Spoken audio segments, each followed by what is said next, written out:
Hi friend, ನಮಸ್ತೆ. Sunday ಸ್ಪೆಷಲಾಗಿ ghee rice ಜೊತೆ peri peri chicken ಮಸಾಲನ ಈ ರೀತಿ ಒಮ್ಮೆ ಟ್ರೈ ಮಾಡಿ.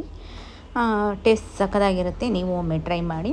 ಯಾವ ರೀತಿ ಮಾಡಿದೆ ಅಂತ ತೋರಿಸ್ತಾ ಇದ್ದೀನಿ ಬನ್ನಿ. ಮೊದಲಿಗೆ ಗೀ ರೈಸ್ನ ಮಾಡಿಟ್ಕೊಳ್ತಾ ಇದ್ದೀನಿ. ಮೊದಲಿಗೆ ಒಂದು ಕುಕ್ಕರ್ಗೆ 1-2 ಟೇಬಲ್ ಸ್ಪೂನಷ್ಟು ಎಣ್ಣೆ ಹಾಕ್ತಾಯಿದ್ದೀನಿ. ಹಾಗೆ ಇದಕ್ಕೆ 1-2 ಸ್ಪೂನಷ್ಟು ತುಪ್ಪನ ಸೇರಿಸ್ತಾ ಇದ್ದೀನಿ. ಗೀ ರೈಸ್ ಅಂದಾಗ ತುಪ್ಪ ಮೇನು ಹಾಕಲೇಬೇಕು.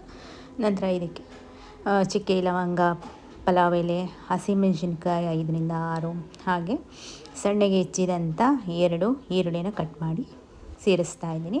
ಈರುಳ್ಳಿ ಹಾಕ್ಬಿಟ್ಟು ಸಣ್ಣ ಉರಿನಲ್ಲಿ ಫ್ರೈ ಮಾಡ್ಕೊತಾ ಇದ್ದೀನಿ, ಸ್ವಲ್ಪ ಹಸಿ ವಾಸನೆ ಹೋಗೋ ತನಕ. ನಂತರ ಇದಕ್ಕೆ ಶುಂಠಿ ಬೆಳ್ಳುಳ್ಳಿ ಪೇಸ್ಟು 1 ಟೇಬಲ್ ಸ್ಪೂನಷ್ಟು ಹಾಕ್ತಾಯಿದ್ದೀನಿ.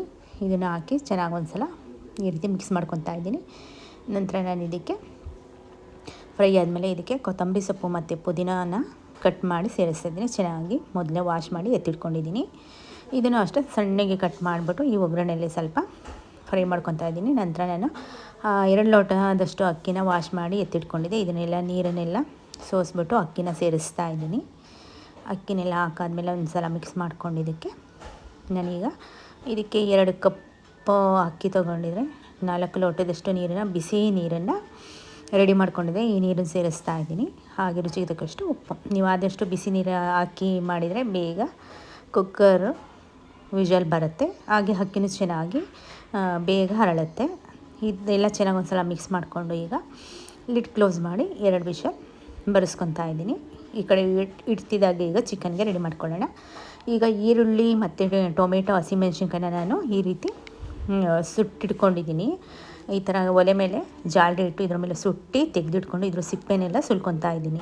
ಮೇಲ್ಗಡೆ ಕಪ್ಪಾಗಿರುತ್ತೆ ಸಿಪ್ಪೆ, ಇದನ್ನೆಲ್ಲ ತೆಗೆದಿಟ್ಕೋಬೇಕು ಈ ರೀತಿ. ನಂತರ ಇದನ್ನು ಕಟ್ ಮಾಡಿ ಒಂದು ಮಿಕ್ಸಿ ಜಾರ್ಗೆ ನೋಡಿ. ಈ ಕಡೆ ವಿಷಲು ಬಂತು, ಗೀ ರೈಸ್ ರೆಡಿ ಇದೆ. ಈಗ ಈರುಳ್ಳಿ, ಟೊಮೆಟೊ, ಹಸಿಮೆಣಸಿನ್ಕಾಯಿ ಸುಟ್ಟಿದ್ವಲ್ಲ, ಇದ್ರದ್ದು ಮೇಲ್ಗಡೆ ಕಪ್ಪಾಗಿದಂಥ ಭಾಗನೆಲ್ಲ ನೀಟಾಗಿ ಎತ್ತಿಡ್ಕೋಬೇಕು. ಈ ಥರ ಸುಲಿಬೇಕು. ಇದೆಲ್ಲ ಸುಲಿದಾದ್ಮೇಲೆ ಮತ್ತೆ ಇದನ್ನು ನೀಟಾಗಿ ಕಟ್ ಮಾಡ್ಕೋಬೇಕು. ಈ ರೀತಿ ಕಟ್ ಮಾಡಿಕೊಂಡು ಒಂದು ಮಿಕ್ಸಿ ಜಾರಿಗೆ ಹಾಕ್ಕೊಂಡು ಪೇಸ್ಟ್ ಮಾಡ್ಕೋಬೇಕಾಗುತ್ತೆ. ಮೊದಲಿಗೆ ಹಸಿಮೆಣಸಿನ್ಕಾಯಿ, ಟೊಮೆಟೊನೆಲ್ಲ ನಾನು ಈ ರೀತಿ ಕಟ್ ಮಾಡ್ಕೊತಾ ಇದ್ದೀನಿ. ಈ ರೀತಿ ಕಟ್ ಮಾಡಿ ಹಾಕೋದ್ರಿಂದ ನೀಟಾಗಿ ಪೇಸ್ಟ್ ಚೆನ್ನಾಗಾಗುತ್ತೆ ಅಂತ. ಟೊಮೆಟೊ ಮತ್ತು ಹಸಿಮೆಣಸಿನ್ಕಾಯಿನ ಹಾಕ್ಬಿಟ್ಟು ಈಗ ಮತ್ತು ಈರುಳ್ಳಿನ ಕಟ್ ಮಾಡ್ಕೊತಾ ಇದ್ದೀನಿ. ಈ ರೀತಿ ಈರುಳ್ಳಿ, ಟೊಮೆಟೊ, ಹಸಿಮೆಣಸಿನ್ಕಾಯಿ ಕಟ್ ಆದಮೇಲೆ ನುಣ್ಣಗೆ ಪೇಸ್ಟ್ ಮಾಡ್ಕೋಬೇಕಾಗುತ್ತೆ. ಇದಕ್ಕೆ ನೀರೇನು ಹಾಕೋ ಅವಶ್ಯಕತೆ ಇರಲ್ಲ. ಟೊಮೆಟೊ ಮತ್ತು ಈರುಳ್ಳಿಲೇ ನೀರಿನ ಅಂಶ ಇರೋದ್ರಿಂದ ನುಣ್ಣಗೆ ಪೇಸ್ಟ್ ಆಗುತ್ತೆ. ಹಾಗೂ ಬೇಕು ಅಂದರೆ 1-2 ಸ್ಪೂನಷ್ಟು ನೀರು ಹಾಕಿ ರುಬ್ಕೋಬೋದು. ಆದಷ್ಟು ನುಣ್ಣಗೆ ಪೇಸ್ಟ್ ಮಾಡ್ಕೋಬೇಕಾಗುತ್ತೆ. ಈ ರೀತಿ ಈಗೆಲ್ಲನೂ ಹಾಕ್ಬಿಟ್ಟು ನಾನು ಪೇಸ್ಟ್ ಮಾಡಿ ತೋರಿಸ್ತಾ ಇದ್ದೀನಿ ನೋಡಿ. ಈ ಹದದಲ್ಲಿದ್ದರೆ ಆಯಿತು. ನೆಕ್ಸ್ಟು ನಾವು ಚಿಕನ್ಗೆ ಖಾರದ ಪುಡಿ, ಉಪ್ಪು, ಪೆರಿ ಪೆರಿ ಮಸಾಲ ಹಾಕಿ ಕಳಿಸಿಟ್ಟಿದ್ವಲ್ಲ, ಇದನ್ನು ಒಂದು ಪ್ಯಾನ್ಗೆ 1-2 ಟೇಬಲ್ ಸ್ಪೂನಷ್ಟು ಎಣ್ಣೆ ಹಾಕ್ಬಿಟ್ಟು ಇದನ್ನು ಡ್ರೈ ರೋಸ್ಟಾಗಿ ಫ್ರೈ ಮಾಡ್ಕೊತಾ ಇದ್ದೀನಿ. ಇದರಲ್ಲಿ ನೀರಿನ ಅಂಶ ಎಲ್ಲ ಹೋಗ್ಬಿಟ್ಟು ಫುಲ್ಲು ಡ್ರೈ ಆಗಬೇಕು. ಅಲ್ಲಿ ತನಕ ಬಾಡಿಸ್ಕೋಬೇಕಾಗತ್ತೆ. ಈ ರೀತಿ ನೀಟಾಗಿ ನಾವು ಈ ಪ್ಯಾನ್ ಫುಲ್ಲು ನೀಟಾಗಿ ಜೋಡಿಸ್ಕೊಂಡು ನಾವು ಲೋ ಫ್ಲೇಮಲ್ಲೇ ಆದಷ್ಟು ಫ್ರೈ ಮಾಡ್ಕೋಬೇಕಾಗತ್ತೆ. ಇದು ಒಂಥರ ಫುಲ್ಲು ಡ್ರೈ ಆಗಬೇಕು ನೋಡಿ. ನಾನು ತೋರಿಸ್ತಾ ಇದ್ದೀನಲ್ಲ, ಇದೇ ಮೆಥಡಲ್ಲಿ ನೀಟಾಗಿ ಮಾಡ್ಕೊಳ್ಳಿ. ತುಂಬ ಜೋರು ಉರಿ ಕೊಟ್ಬಿಟ್ಟು ಒತ್ತಿಸ್ಬಾರ್ದು. ಆದಷ್ಟು ಮೀಡಿಯಮ್ ಫ್ಲೇಮಲ್ಲೇ ಈ ರೀತಿ ಮಾಡಿಕೊಂಡ್ರೆ ಒಳ್ಳೆಯದು. ಈ ರೀತಿ ಇಟ್ಟಾದಮೇಲೆ 5 ನಿಮಿಷಕ್ಕೂ ನಾವು ಮಗಿಸ್ತಾ ಇರಬೇಕು. ಈ ರೀತಿ ಮಗ್ಸಿ ಒಂದು 5 ನಿಮಿಷಕ್ಕೂ ನಾವು ಫ್ರೈ ಮಾಡಿಕೊಂಡ್ರೆ ಈ ಥರ ಡ್ರೈ ಆಗುತ್ತೆ. ಇದರ ನೀರಿನ ಅಂಶ ಎಲ್ಲ ಹೋಗಿ ಎಣ್ಣೆ ಬಿಟ್ಕೊಳ್ಳೋದಕ್ಕೆ ಶುರು ಆಗುತ್ತೆ. ಈ ರೀತಿ ಚಿಕನ್ ಡ್ರೈ ರೋಸ್ಟ್ ಆದಮೇಲೆ ಇದನ್ನು ಪಕ್ಕಕ್ಕೆ ಎತ್ತಿಡ್ಕೋಬೇಕಾಗುತ್ತೆ. ಈಗ ಒಂದು ಬಾಣಲೆನ ಬಿಸಿಗಿಟ್ಟಿದ್ದೀನಿ. ಇದಕ್ಕೆ ಮತ್ತೆ 2 ಟೇಬಲ್ ಸ್ಪೂನಷ್ಟು ಎಣ್ಣೆ ಹಾಕ್ತಾಯಿದ್ದೀನಿ. ಎಣ್ಣೆ ಬಿಸಿ ಆದಮೇಲೆ ಇದಕ್ಕೆ ಮತ್ತು ನಾನು ಇದಕ್ಕೆ ಒಂದು ಸ್ವಲ್ಪ ಕರಿಬೇವು ಹಾಕ್ತಾಯಿದ್ದೀನಿ. ಹಾಗೆ ಹಸಿಮೆಣಸಿನ್ಕಾಯಿ ಹಾಕ್ಬಿಟ್ಟು ಚೆನ್ನಾಗಿ ಒಂದು ಸಲ ಫ್ರೈ ಮಾಡಿಕೊಂಡು ಶುಂಠಿ ಬೆಳ್ಳುಳ್ಳಿ ಪೇಸ್ಟು ಸ್ವಲ್ಪ ಸೇರಿಸ್ಬಿಟ್ಟು ಈ ರೀತಿ ಒಂದು ಸಲ ಮಿಕ್ಸ್ ಮಾಡ್ಕೊತಾ ಇದ್ದೀನಿ.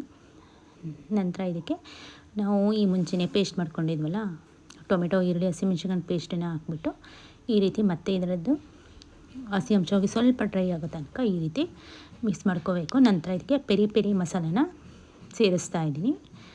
ನಾನು 1 ಪ್ಯಾಕೆಟ್ ಹಾಕ್ತಾಯಿದ್ದೀನಿ. ನಂತರ ಖಾರದ ಪುಡಿ 1.5 ಟೇಬಲ್ ಸ್ಪೂನಷ್ಟು ಹಾಕ್ತಾಯಿದ್ದೀನಿ. ಹಾಗೆ ರುಚಿಗೆ ತಕ್ಕಷ್ಟು ಉಪ್ಪನ್ನು ಸೇರಿಸ್ತಾ ಇದ್ದೀನಿ. ಇದನ್ನೆಲ್ಲ ಚೆನ್ನಾಗಿ ಒಂದು ಸಲ ಮಿಕ್ಸ್ ಮಾಡಿಕೊಂಡು ಇದು ಎಲ್ಲ ಮಿಕ್ಸ್ ಆದಮೇಲೆ ಚೆನ್ನಾಗಿ ಮಸಾಲ ಎಲ್ಲ ಹಿಡಿದ ಮೇಲೆ ಇದಕ್ಕೆ ನಾವು ಫ್ರೈ ಮಾಡ್ಕೊಂಡಿದ್ದಂಥ ಡ್ರೈ ಫ್ರೈ ಮಾಡ್ಕೊಂಡಿದ್ದಂಥ ಚಿಕನನ್ನು ಸೇರಿಸ್ಬೇಕಾಗತ್ತೆ.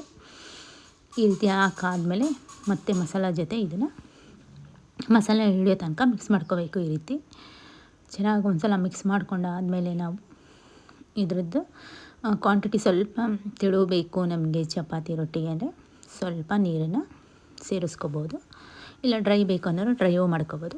ನಾನು ಸ್ವಲ್ಪ ನೀರು ಹಾಕ್ಬಿಟ್ಟು ಮತ್ತೆ ಕುದಿಯೋದಕ್ಕೆ ಇಟ್ಟಿದ್ದೀನಿ. ಇದು ಕುದಿ ಬರೋ ಟೈಮಲ್ಲಿ ಕೊನೆಯಲ್ಲಿ ಫ್ರೆಶ್ ಕ್ರೀಮ್ ಇದ್ದರೆ ಒಂದು 3-4 ಟೇಬಲ್ ಸ್ಪೂನಷ್ಟು ಫ್ರೆಶ್ ಕ್ರೀಮ್ ಹಾಕೋದ್ರಿಂದ ಟೇಸ್ಟು ತುಂಬ ಚೆನ್ನಾಗಿ ಬರುತ್ತೆ.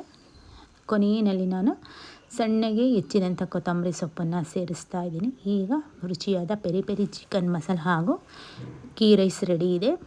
ಸಂಡೇ ಸ್ಪೆಷಲಾಗಿ ಒಮ್ಮೆ ಟ್ರೈ ಮಾಡಿ. ಟೇಸ್ಟ್ ಇಷ್ಟ ಆದರೆ ನನಗೆ ಲೈಕ್ ಮತ್ತು ಕಾಮೆಂಟ್ ಹಾಕೋದನ್ನು ಮರಿಬೇಡಿ. ಹಾಗೆ ಯಾರೆಲ್ಲ ನನಗೆ ವಿಡಿಯೋ ನೋಡ್ತೀರಾ ಪ್ಲೀಸ್ ಸಬ್ಸ್ಕ್ರೈಬ್ ಆಗಿ. ಮತ್ತು ಇದೇ ರೀತಿ ವಿಡಿಯೋದಲ್ಲಿ ಮತ್ತೆ ಸಿಗೋಣ. ಅಲ್ಲಿಯವರೆಗೆ ವಿಡಿಯೋ ನೋಡಿದಂಥ ಎಲ್ಲರಿಗೂ ಧನ್ಯವಾದಗಳು.